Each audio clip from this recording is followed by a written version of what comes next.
The wind rolled low across the plains, whispering through the dry grass like an old secret that refused to die. The sun was falling behind the far ridge, spilling gold over the distant fence line, and the air smelled of dust, sweat, and the faint trace of rain that never came. He stood there, hands roughened by years of ranch work, eyes set on the horizon as if waiting for something, or someone, that might never return. Life on the frontier had hardened him, but even a man like him had his breaking point. That night he was about to find it. All day he had been digging. The earth was dry, packed hard from drought and hooves. His back ached from bending, but he didn't stop. Not when the wind burned his eyes. Not when the blisters tore open on his palms. Work kept his mind quiet, and he needed that silence. Too many memories lived out here on the land. Too many ghosts that refused to stay buried. He used to think the ranch was his salvation, but now it felt like punishment carved out of soil and bone. Every fence post he drove reminded him of what he'd lost. Every empty room echoed with the sound of a voice he couldn't forget. The creak of a wagon broke the quiet. He lifted his head, wiping the sweat from his brow. Through the settling dusk, a small shape was coming up the trail. An old wagon drawn by a tired mule. The driver was a woman, her shoulders hunched against the wind, her bonnet hanging loosely around her face. She looked worn, like she'd seen too much road and not enough kindness. When the wagon came close enough, he could see the way her hands trembled on the reins. She wasn't from around here. No woman rode that far into the high plains alone unless she was desperate. He stepped forward, slow and cautious. "Evenin'. You lost?" he called out, his voice carrying across the yard.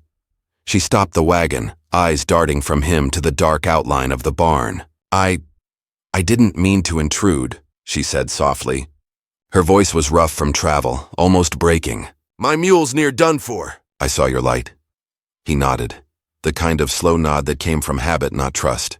"You can water him at the trough," he said. "You too, if you need to rest." For a moment she hesitated, looking as if she might turn back. But the cold had crept in now, and she could barely hold the reins. When she climbed down, he saw the rip in her dress, the dirt streaked along her arms, and the way she clutched something close under her shawl. A small wooden box, held tight to her chest. Whatever was inside, she meant to protect it. He helped her unhook the mule, and she thanked him without meeting his eyes. Her hands were shaking. She was frightened, though she tried to hide it. When he led her into the barn, the warm scent of hay and horse filled the air. She sank down on a bale, breathing hard, whispering something under her breath he couldn't quite hear. "Where you headed?" he asked. "Anywhere that ain't behind me," she said, voice trembling. He studied her for a moment. The lantern light caught her face, and he could see the traces of exhaustion, the faint bruise on her cheek. He didn't ask questions. Frontier folks learned not to. But something in his chest tightened. She looked like she hadn't eaten in days. He went inside, brought her a cup of water and a piece of cornbread left from supper. She took it with both hands as if afraid he might change his mind. The night deepened, and the wind began to howl outside, rattling the shutters. The fire in the hearth cracked and spat, throwing shadows across the room. He sat at the table, staring into the flames while she sat near the door, the small box still in her lap. Neither spoke for a long time. Out here, silence was a language of its own. Finally, she broke it. "Do you live here alone?" He nodded once. "Used to be different," he said quietly. "Before the fever took my wife and the boy." Her eyes softened, but she said nothing. Pain recognized pain, and sometimes words only made it worse. The wind pressed against the house again, stronger now, almost like it was trying to get in. Somewhere outside, a shutter slammed. She flinched at the sound. "You should stay in the cabin tonight," he said finally. "Storm's coming. Roof leaks a little, but it's warmer than that wagon."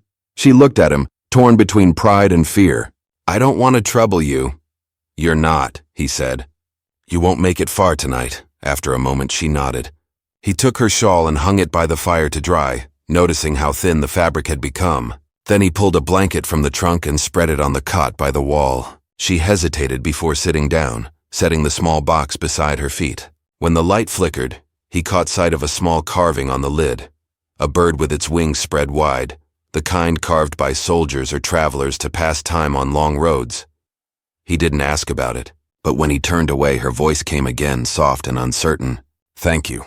You didn't have to help me." He didn't answer. Instead, he poured himself another cup of coffee and stared into the dark. Outside, thunder rolled low, shaking the earth. It felt like the kind of night when anything could happen, when old sins might rise again from the dust. The wind picked up, banging the door against its frame. He moved to latch it, and that's when he heard it. A faint noise from outside. Not the storm, not the horses. Something else. Something alive. She heard it too because her hand flew to her mouth, eyes wide. The sound came again, closer this time. A sharp snap like a boot on dry twig. He grabbed the rifle from beside the door. "Stay here," he said. She rose to her feet, shaking her head. "No, and they found me. Please, don't go out there." But he was already stepping into the storm, lantern swinging in one hand, rifle in the other. The rain had begun to fall, cold and thin, slicing through the night. He swept the light across the yard. The wagon was still there, the mule restless and stamping. Then he saw the shape near the fence, someone moving, slow and deliberate, watching the cabin. He raised the rifle. "Who's there?" No answer, just the wind. Then another figure emerged from behind the shed, crouched low, creeping toward the barn. His grip tightened. His voice came out rough. "You best turn back unless you're looking for trouble." Still no reply. Behind him, the cabin door creaked open, and he heard her voice again, choked and afraid. "Don't shoot. Please, don't. It's them." Before he could ask what she meant, a flash of lightning tore across the sky, lighting the whole yard in white. He saw them then, 2 men dressed in trail dust and fury, guns at their sides, eyes locked on the house. One shouted over the wind, "Hand her over, rancher." "She took what ain't hers." The rancher froze, heart pounding. The woman was standing behind him now, clutching the box to her chest. "They'll kill me," she whispered. He looked from her to the men, to the storm raging over them all. He had seen plenty of violence in his time, but this was different. This wasn't his fight, yet something deep inside him refused to stand aside. Maybe it was the memory of his wife, maybe the ache of too many lonely nights, but something told him if he let them take her, he'd never forgive himself. The thunder rolled again, drowning the silence. The woman's voice broke through it, pleading, "Please." Deeper in the barn, "Hide me. I can't take it anymore." He hesitated, caught between instinct and mercy, knowing whichever choice he made would change everything. The rain poured harder, and his hands shook as he raised the rifle again. The men started moving closer, their boots splashing in the mud, their eyes burning with intent. And that's when the rancher did the unthinkable. The rain came down hard, slapping the tin roof like a drumbeat of warning. The rancher stood frozen on the porch, the rifle trembling slightly in his grip as thunder rolled again across the open plains. He could feel her behind him, her breath uneven, her fear thick enough to taste in the air. The 2 men out by the fence hadn't moved, but their voices cut through the rain with a meanness that made his stomach tighten. Outlaws. Desperate ones by the sound of it. Men who had chased that woman across miles of wilderness for something they wanted bad enough to kill for. He took a step forward, keeping his eyes on them. "You got no business here," he said. "Turn around and ride off while you can." The taller man laughed, cold and ugly. "You don't even know what she's done, rancher. You think she's some helpless stray? Ask her what she's carrying in that box." The rancher didn't answer. His grip tightened on the rifle, but his eyes flicked toward her. She was pale, drenched, her shawl clinging to her like second skin. The wooden box was still pressed to her chest, the carving of the bird catching what little light there was. He didn't know what was inside, but the way she guarded it told him everything. It was worth dying for. The shorter man stepped closer, hand near his holster. "We ain't leaving without it. Or her."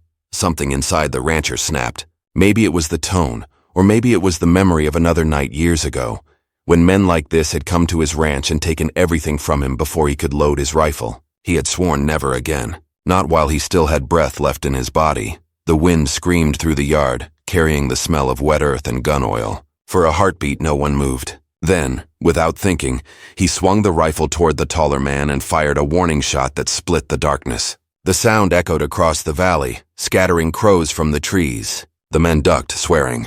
"You'll regret that, rancher," one of them shouted. You don't know who you're crossing. But by the time he stepped out into the storm again, they were already running for cover, their horses galloping into the night. The thunder swallowed their curses, leaving only the sound of rain.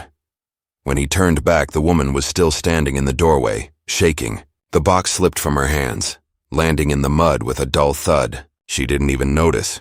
Her eyes were glassy, lost. He walked toward her, lowering his rifle. "They gone," he said quietly. For now, her lips trembled. "They won't stop. You don't understand." He lifted the box and handed it back. "Then you best tell me what's in here that's worth chasing through a storm." She looked down at it, then at him. For a long time, she didn't speak. When she finally did, her voice was low and raw. It's not gold. It's not money. It's something they buried and thought no one would ever find. He frowned. You dig up trouble like that, it don't let go easy. She met his eyes then, and he saw the truth in them. Fear, guilt, and something else. They killed my husband, she said. He worked for them once, hauling wagons out west. One night he found out what they were really moving. I think they figured if they silenced him, it'd all stay hidden. But he left this box behind, inside, proof of what they did. The rancher stared at her, the weight of her words settling heavy on his chest. Proof won't bring him back, he said softly. No, she whispered, but it might stop them from killing anyone else. He leaned against the doorway, rain dripping from his hat. And what you plan to do? Ride all the way to town with killers on your trail? I have to, she said. There's a marshal in Cottonwood Bluff. He knew my husband. If I can reach him, her voice broke before she could finish. He looked out into the storm again. Cottonwood Bluff was nearly 40 miles of rough country away. Rivers swollen from the rain, mountain passes closing with snow. She wouldn't make it alone. He turned to her. You can stay here a day or two till it clears, he said. Then I'll ride with you as far as the ridge. She shook her head. They'll come back. He knew she was right.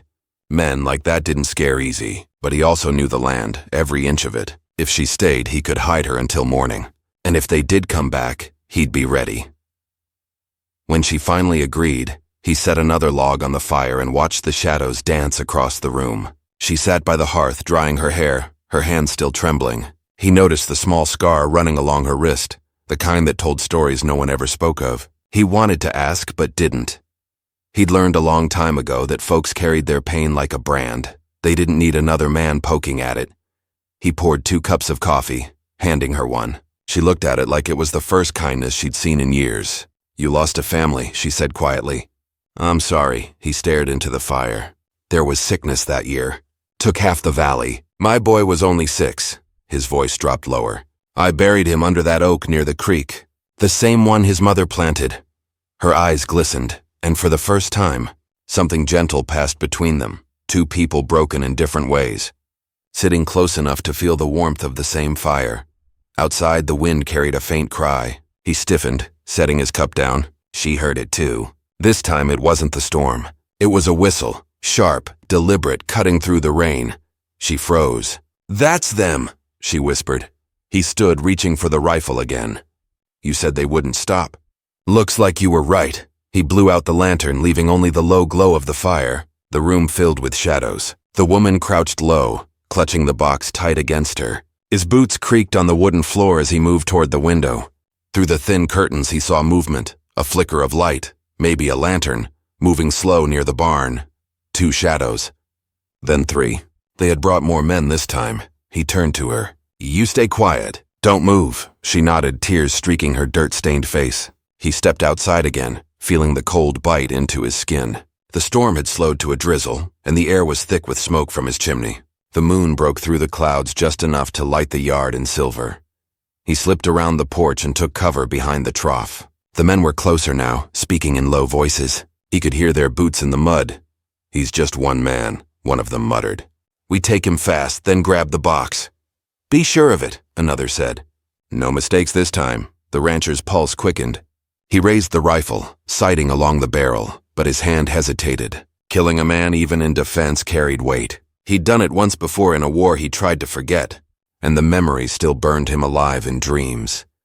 But then he thought of her face, the fear, the way she'd said they killed her husband, and something hardened inside him. He couldn't let history repeat itself. He cocked the rifle. The click cut through the rain like a spark. The men froze, glancing toward the sound. Then everything happened at once. A shout, a flash, and the first gunshot tore through the night. The rancher dropped low, firing back. One man stumbled, cursing. The others scattered behind the wagon. Bullets hissed through the air, punching holes in the barn wall. He could hear the woman crying out inside, begging him not to get hit. For a moment, he thought they might rush the porch, but the storm broke again. Thunder shaking the ground so loud it drowned their voices. When he peeked over the trough, they were gone, vanished into the dark, leaving only the churned mud and the smell of gunpowder. He stood still for a long moment, breathing hard. Then he lowered the rifle and turned back toward the cabin. The fire inside had dimmed, but she was still there, kneeling beside the cot, clutching the box like her life depended on it. "They'll come again," she whispered. He nodded slowly. "Then we'll be ready next time." But deep down, he knew this wasn't just about the box anymore. Something about her courage, her loss, had stirred a part of him he thought had died with his family. And as he stood there, the storm fading into silence, he realized he'd already made his choice. He would protect her, no matter what it cost. Yet even as the fire crackled and dawn began to lighten the sky, he couldn't shake the feeling that the real danger hadn't even started. The secret she carried was bigger than both of them, and by helping her, he had just declared war on men who would burn the world to ashes to keep it buried. And the next time they came, there would be no warning shot. Morning rose thin and gray, a tired light that made the mud shine like tarnished metal. The rancher stepped outside with a coil of rope over one shoulder and the rifle in the crook of his arm. The storm had stripped leaves from the cottonwoods along the creek and left the fence line slumped in places like it had given up. He checked boot prints in the soft earth, counting how many came and went. There were more than he wanted to see. The woman watched from the doorway, the carved box tucked under her arm. Neither of them spoke about what it meant that the men had brought others. They did not need to. The land had its own way of telling the truth. He fixed the gate first, driving new nails with slow, careful strikes, listening for any sound beyond the steady thunk of the hammer. The horses were restless. The old bay tossed its head and snorted at the wind as if catching a scent he could not. By the trough, he found a torn scrap of canvas wedged under a board. He held it to the light. It smelled of oil and river water. The men had come up through the creek bed, using the storm to hide their tracks. That meant they knew the ground or someone had told them. He felt a chill that had little to do with the morning air. Inside, she set coffee on the table with hands that had steadied a little but still shook. He noticed she moved like a person used to carrying things that mattered. She unlatched the carved lid, and for the first time he saw the contents. A ledger bound with twine. A small stack of folded papers. 3 rough coins stamped with a mark he did not recognize. A strip of red cloth stained brown at one end. He looked from the items to her face. She told him the cloth came from her husband's coat after the ambush in the arroyo. She told him the ledger held names and dates and routes, and the folded papers were orders hidden inside a false wagon wheel hub. He did not ask how she had gotten them out. Some questions pulled up pain like a bucket from a deep well. He carried one of the papers to the window. The handwriting was neat. The kind of neat that meant a man had the patience to move freight and lies from river to rail without a shake in his hand. A seal pressed into the corner left a faint crest. He did not know the crest, but he knew what it meant. This was bigger than trail thieves. Money had wrapped its fingers around this. Money and influence and men who did not wear dust on their boots unless they wanted to look honest. They ate in short bites, not from hunger, but habit, both watching the door. After they planned, he said they would ride by night to the ridge and follow the dry wash west. The wash fed into the old freight road that skirted the valley. Fewer eyes there. He would take the ledger and she would carry the papers under her blouse, stitched into the hem. If they were caught and one of them fell, the other might still reach Cottonwood Bluff. He did not like thinking that way, but thinking that way kept people alive on the frontier. Before noon, he saddled the bay and rode the perimeter with a spyglass, marking glints on the far hills that might be men or just stubborn sunlight. At the north pasture, he found another sign. A coil of wire cut clean. Cattle had been driven against the fence to make a gap, and then pushed back through. Rustlers and hired guns working the same ground meant someone had decided his ranch was a path worth trampling. He thought of the neighbor whose offers to buy had turned from polite to persistent after the drought. The neighbor who had a new windmill and fresh lumber for his barn, while everyone else patched holes with whatever they could find. He filed the thought away like a cartridge slid into a belt. He returned to find her in the barn, tying the small box under the wagon seat. When she saw him, she hesitated as if expecting him to tell her not to touch anything. He bent to test the knot and found it good and tight. She exhaled. He realized how often men must have second-guessed her. He told her to take the bay for the ride and he would use the mule, slow but steady, and less likely to spook at a flash in the brush. She started to protest and he lifted a hand. The bay had heart and speed, and the person with the papers would need both. As he worked, his mind threw up old memory like a gust hits a door left unlatched. The fever summer, the way his boy's fingers had felt in his palm, small and hot, and the way a house gets quiet when you take a laugh out of it. He had sealed those rooms in his heart and told himself he was not going back inside. Yet here he was, leaving water in a clean tin cup on the table for someone else, making sure a blanket was rolled and tied clean, checking that her boots had sound heels. It was a dangerous thing to care again. It made a man visible to himself. Late afternoon brought a visitor.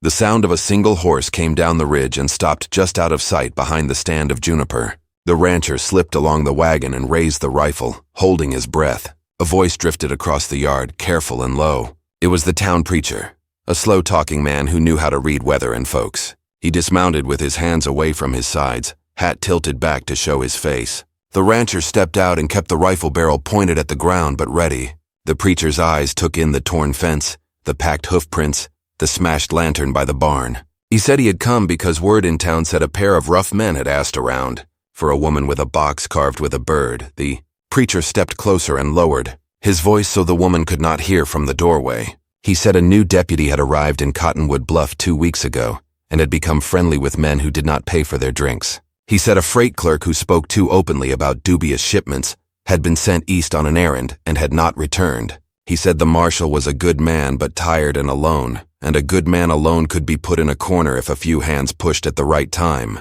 The words fell like small stones into the rancher's thoughts, creating ripples that reached the edges of what he had hoped was safe. The preacher finished by handing him a small leather pouch with 2 cartridges, saying they were better than the cheap ones at the mercantile. He said he trusted a man who fixed gates after storms. Then he rode away without asking to step inside.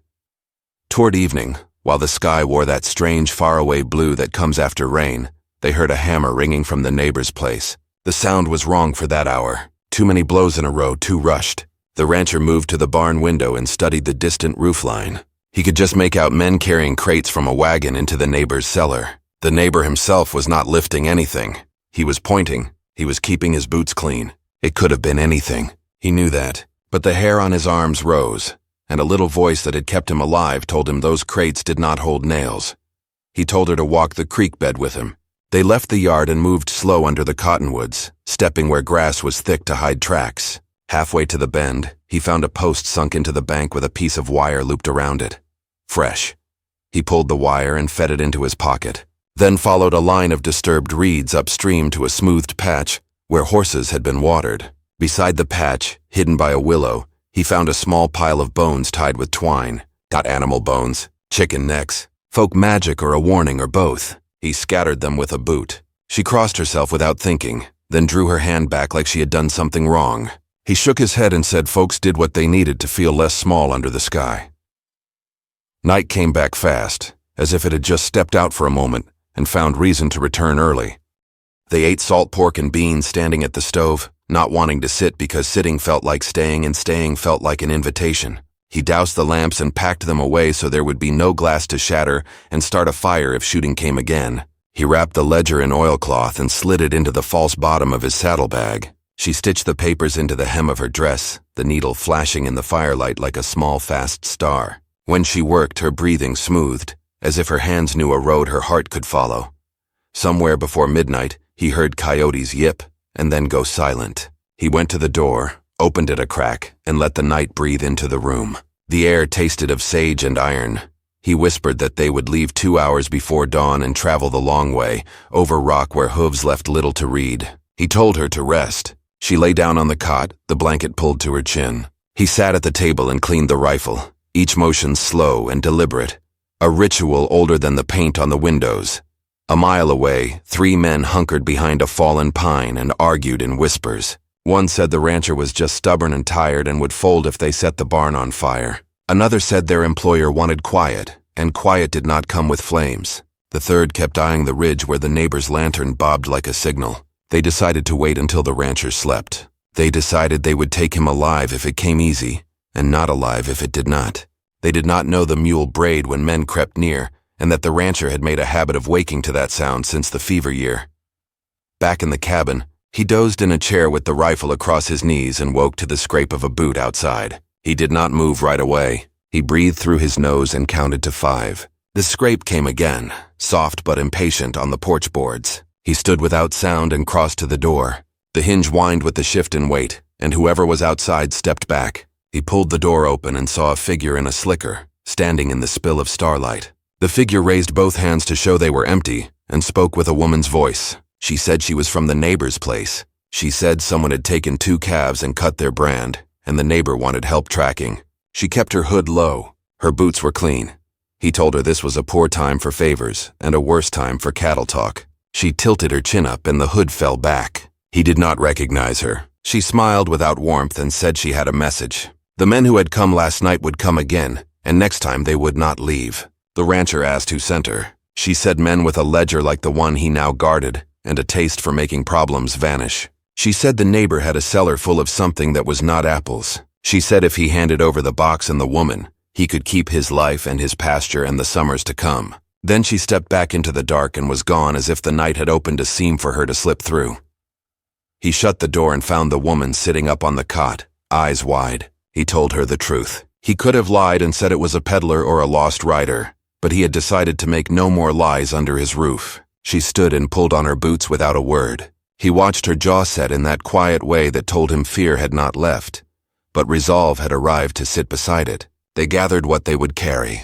He took one last look at the table, the stove, the coffee tin, the chair by the window where his boy had once sat swinging his legs. He said goodbye in his head in a way that sounded like a promise to come back, even if he knew promises did not control weather or bullets. Before they stepped out, she touched his sleeve and asked the question that had been floating between them like smoke all day. What if the marshal could not be trusted?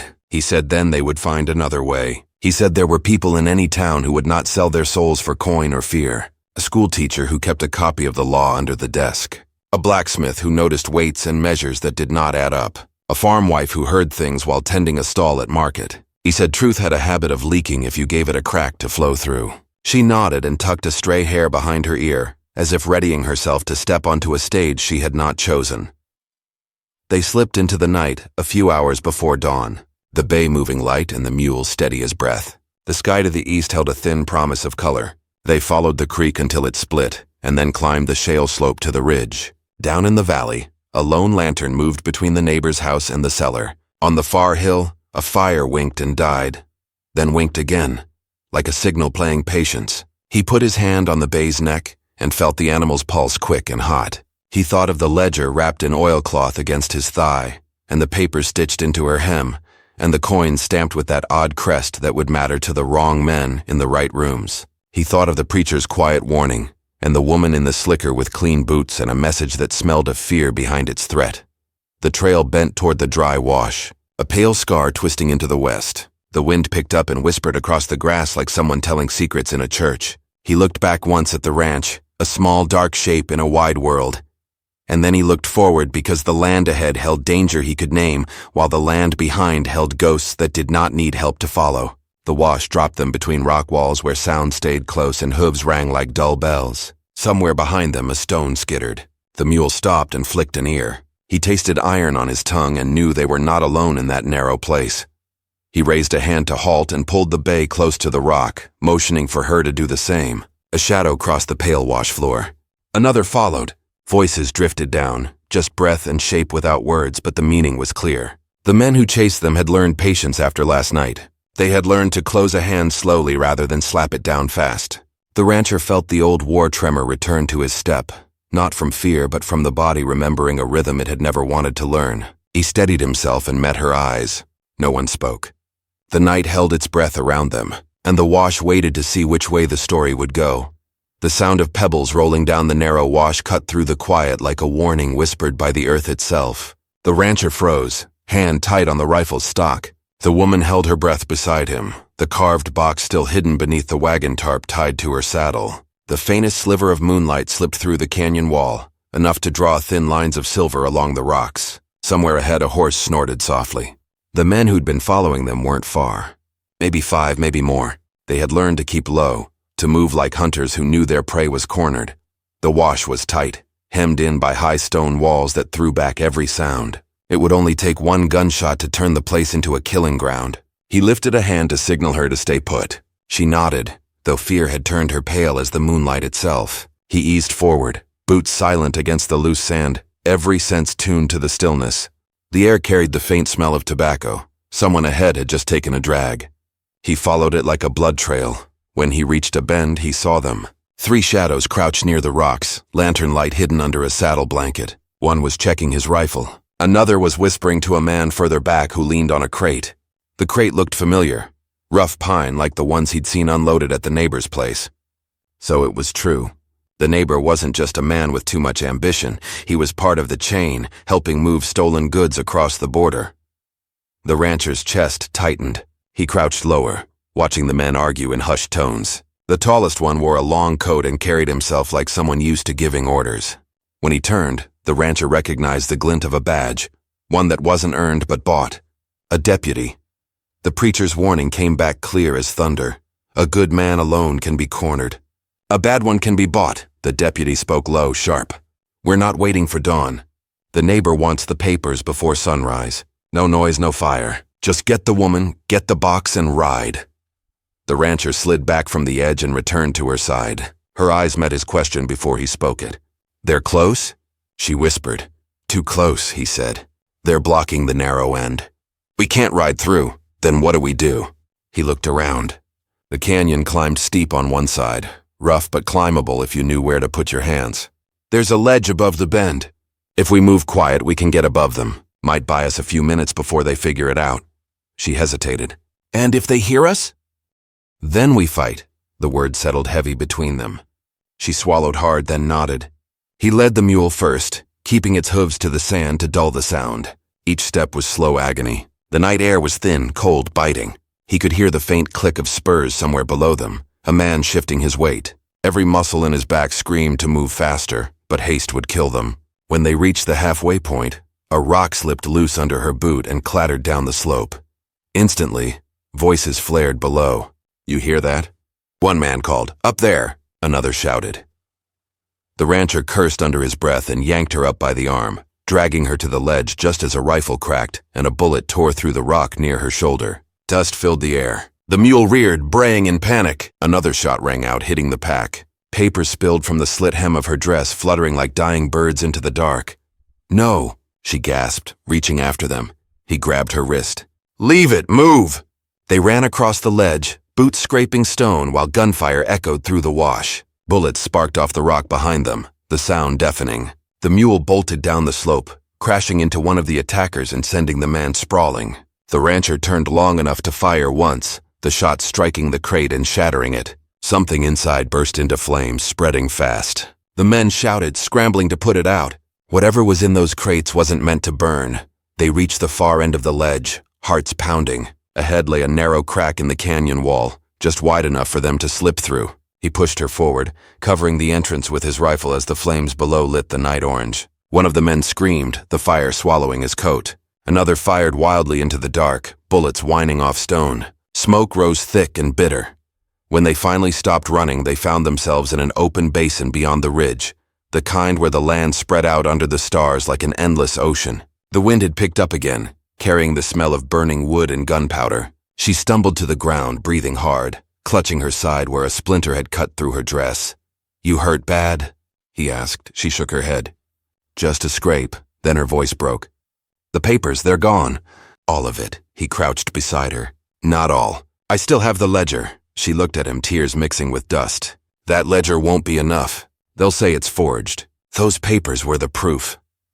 He wiped the dirt from her cheek with his thumb, his voice low but steady. Then we find another way. I've seen men hang for less than what they're hiding. The night stretched long and heavy around them. They built a small fire hidden between rocks, just enough to keep warm. She sat close, staring into the flames. Do you think the deputy's working for him, the neighbor? I think they all are, he said. And I think they'll burn half the valley to keep it quiet. He didn't tell her what else he'd seen in the crate when it burst open. Not just ledgers and cloth, but old army gear. Crates stamped with government marks. Whatever they were smuggling wasn't just stolen goods. It was something bigger. He could feel it now, the weight of a secret that stretched beyond their small corner of land. She watched him, her voice barely above a whisper. Why are you helping me? You don't even know me. He looked into the fire. Maybe I'm tired of watching good people get run down. Maybe I'm just too stubborn to look away this time. Her eyes softened, but before she could speak again, the sound of distant hooves reached them. They froze. It wasn't the echo of their own. It was a steady rhythm, too many to count, coming fast from the south. They're regrouping, he said. We need to move before daylight. They doused the fire and mounted quickly, heading toward the high ridge where the road forked to Cottonwood Bluff. The sky was paling at the edges now, soft streaks of gray pushing away the stars. The land was open, no cover for miles. He knew they couldn't outrun a mounted posse, not on tired horses. The only chance was the canyon split ahead, the Devil's Cut. Few dared cross it, but he'd done it once long ago. The path wound through jagged stone like the back of a broken serpent, narrow and treacherous. They reached it just as the first light touched the plains. Behind them, the riders appeared, dark figures cresting the ridge, rifles gleaming. She turned in the saddle, fear written across her face. "They'll catch us." "Not if we make them choose," he said. He led her into the Devil's Cut, the horses picking their way over loose gravel and narrow drops. The canyon twisted left then right, each turn tighter than the last. He could hear shouts behind them, closer now. One gun fired and a rock shattered near her leg. She gasped, gripping the reins tighter. "Keep going," he shouted. The path opened slightly into a shelf that overlooked a deep gorge. The drop below was deadly. The sound of pursuit echoed behind them, the hoofbeats thundering closer. He scanned the ground ahead and spotted a narrow bridge of stone barely wide enough for one horse at a time. Beyond it lay open land and safety if they could reach it. He dismounted and handed her the reins. "You cross first," he said. "No," she said, shaking her head. "You go, you know the way. I'll be right behind you." She looked at him uncertain, but something in his eyes made her trust him. She urged the horse forward, hooves scraping against the narrow path. He followed, walking backward, rifle aimed at the canyon mouth. The first of the pursuers appeared, a man in the deputy's coat. "End of the road, rancher," he shouted. "Hand her over and walk away." The rancher didn't answer. He steadied his aim, his heart pounding. Behind the deputy came the neighbor, smirking from atop a fine chestnut horse, clean boots shining. "You don't know what you're standing against," the man called out. "You think this is about one woman? About one box of papers? You're a fool. This land, this trade, it belongs to men who know how to use it, men who don't waste it on dreams." The rancher's voice was quiet but hard. "Maybe that's why I'm still here and you ain't welcome on your own soil." The deputy raised his gun. The rancher fired first. The echo tore through the canyon like thunder. The deputy fell from his horse, hitting the rocks below. The others scattered, shouting. Smoke hung thick in the air. The rancher turned to run across the bridge, but a sharp crack split the stone near his feet. The bridge shook. He reached the other side just as a section collapsed, sending a cloud of dust into the gorge. The woman screamed his name, reaching out, but he caught the ledge in time, boots dangling over the drop. She slid off her horse, crawling toward him, arms straining to pull him up. "Don't let go," she cried. He grit his teeth, fingers slipping on the loose rock. Above him, the neighbor's voice echoed. "Let him fall. The papers are gone. He's nothing now." The rancher looked up, saw the neighbor aiming down with a pistol, and realized what had to happen next. He could try to climb, or he could buy her the time she needed to run. The decision hit him like lightning, sharp and final. He met her terrified eyes, gave a small shake of his head and whispered, "Ride, before they find another way across." Then he swung the rifle up one-handed, aimed through the smoke and fired again.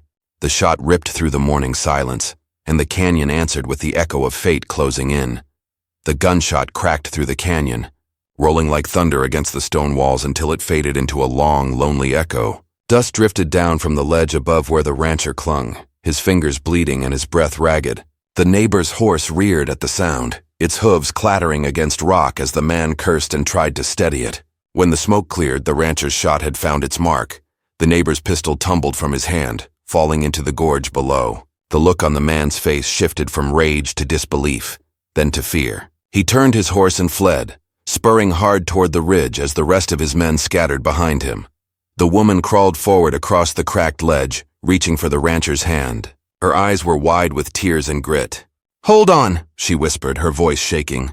She braced her feet against the rock and pulled with all the strength left in her arms. He gritted his teeth, pushing against the wall with one boot until finally, with a desperate lunge, he reached the edge and rolled onto solid ground beside her. They lay there in the dust, hearts hammering, too breathless to speak. The wind moved through the canyon like a sigh, carrying the smell of smoke and victory mixed with loss. When he sat up, his shoulder burned from the climb. He looked back across the gorge where the bridge had fallen. There was no sign of the men, just silence, deep and heavy. The sun had climbed higher now, spilling gold across the stone. For the first time in days, the air didn't taste like fear. He turned to her.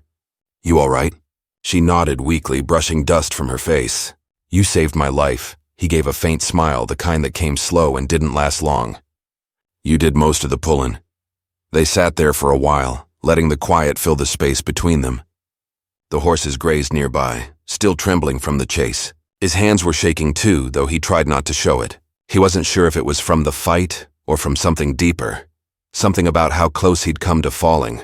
Not just off that ledge, but into something he thought he'd sealed away years ago. He'd stopped living the day he buried his wife and son. But somewhere between the storm, the gunfire, and her trembling hands in his, he'd found a reason to keep breathing again. By the time they reached the plains below, the sky was a wide sheet of blue. They rode slow, both too worn to talk much. The land opened up, endless and quiet, stretching toward the small rise where Cottonwood Bluff shimmered faintly in the distance. Smoke still rose from behind them, thin trails from the burning crates in the neighbor's land. The secret he'd helped her carry had torn open a hole that could never be covered again. When they finally reached town near sundown, people stared as they rode in, two riders covered in dust, one of them bleeding, the other holding a carved box like it was made of gold. The marshal's office stood at the edge of Main Street, an old wooden building with a single flag drooping from its post. The marshal himself stood outside, a tall man with gray in his beard and a look that said he'd seen more than he wanted to. The rancher dismounted first, steadying her as she climbed down. She walked straight to the marshal and placed the box in his hands. "This belonged to my husband," she said, her voice steady now. "He died trying to expose what they were doing. We have proof." The marshal opened the lid and stared at the ledger, the burned edges of the papers, the strange stamped coins. His eyes hardened. "I've heard whispers about this for months," he said quietly. "Couldn't prove a thing." "You can now," the rancher said. The marshal nodded, then looked at him with something close to respect. "You risked a lot bringing this here," the rancher shrugged. "Wasn't the first time I made a mistake for the right reason." The marshal smiled faintly. "Mistake or not, you might have saved more lives than you'll ever know."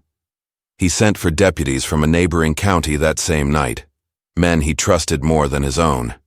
By morning, word spread that arrests had been made. Names that once held power now carried shame. The neighbor's property was seized, his ledger found buried beneath his barn floor. The deputy who'd turned traitor didn't make it far. They found him near the river, too wounded to run. Justice had come, slow but sure, like the sun after a long storm. In the days that followed, the woman stayed at the rancher's cabin while she healed. The mule was gone, lost to the canyon, but the bay still roamed the pasture, nicked and tired but loyal as ever. She helped him rebuild the broken fence and cook simple meals, though sometimes she'd fall silent staring out at the hills. He knew what she was thinking, of her husband, of what was lost. He didn't try to take that away from her. Some grief needed room to breathe. One morning she found him at the creek, mending a fishing line. The sun painted the water gold, and for the first time his face looked easy. She sat beside him and said softly, "When I came here, I didn't think I'd live another day." He smiled without looking up. "Most folks out here don't think they will. Then somehow they keep on." She touched the water with her fingertips. "What will you do now?" He thought about that for a long moment. Used to think this ranch was a place to hide. Now maybe it's a place to start again. She looked at him, a question hiding behind her eyes. "And if someone offered to help?" He finally met her gaze, and for the first time since the fever year, he didn't look away. "Then maybe I'd be fool enough to let him." The weeks passed slow and steady. Grass returned to the fields after the rain. The preacher rode by one afternoon with a stack of letters, official papers clearing both their names and confirming that the stolen goods were tied to an old military ring. The marshal's signature sat at the bottom in black ink. The preacher left without a sermon, only saying, "Some things find their way back to right, even if it takes the long road." That night, the rancher lit the fire and sat outside watching the stars come out. She joined him, wrapping a shawl around her shoulders. The night was quiet except for the crickets and the creek murmuring in the dark. He turned to her. "You ever think about leaving? Starting somewhere else?" She smiled faintly. "I've been running so long I don't remember what standing still feels like. Maybe it's time I learn." He nodded, his jaw tightening just enough to show what he felt but couldn't say. "You can stay here as long as you want. Ain't much, but it's safe." "Safe," she repeated softly. "That's more than most folks ever get." The wind rustled through the cottonwoods, the same sound that had haunted him all those lonely nights, but now it felt different. Not empty, alive. Somewhere out there, coyotes called in the distance, their cries fading into laughter between two people who had finally stopped running. Days turned into weeks, and spring began to edge into the valley. He built a new corral near the creek, and she planted a row of herbs by the window. Each small thing became a kind of healing. Some nights she'd read aloud from the ledger, now empty of secrets, just to hear a voice in the quiet house. He'd listen from his chair, eyes half closed, and feel the world settle in a way it hadn't in years. One evening, as the sun went down behind the ridge, she walked out to where he was repairing the fence. The sky burned orange and red, the kind of color that only came after a hard day's work. She held something in her hand, the carved box polished clean. "I've been thinking," she said softly. "Maybe we don't need to keep it locked anymore." He wiped his hands on his shirt and looked at her, then at the box. "Maybe not." She placed it on the fence post and opened the lid. Inside was a single folded paper, the last page of her husband's letter, the one she'd found hidden under the false bottom. The ink was faded, but the words were clear. "If anything happens, tell the truth. The truth is worth more than gold." She closed the lid gently, then looked up at him. He was right, the rancher nodded. "Truth's the only thing that grows again after fire." They stood together as the light faded, the land around them quiet and wide. It had taken blood, dust, and loss to bring them there, but somehow it felt right. Out in the distance, the first stars began to shine, steady and small against the darkening sky. He took her hand, rough against soft, and for a long moment neither said a word. There was no need. The land had its own way of ending stories, quietly, with wind and silence, and the promise of one more dawn. And as the night settled over the plains, the rancher and the woman sat side by side, two weary souls who had outlasted the storm. The truth they carried no longer belonged to fear or fire, but to the open world ahead, a world rebuilt from ashes, honest and alive beneath the endless western sky.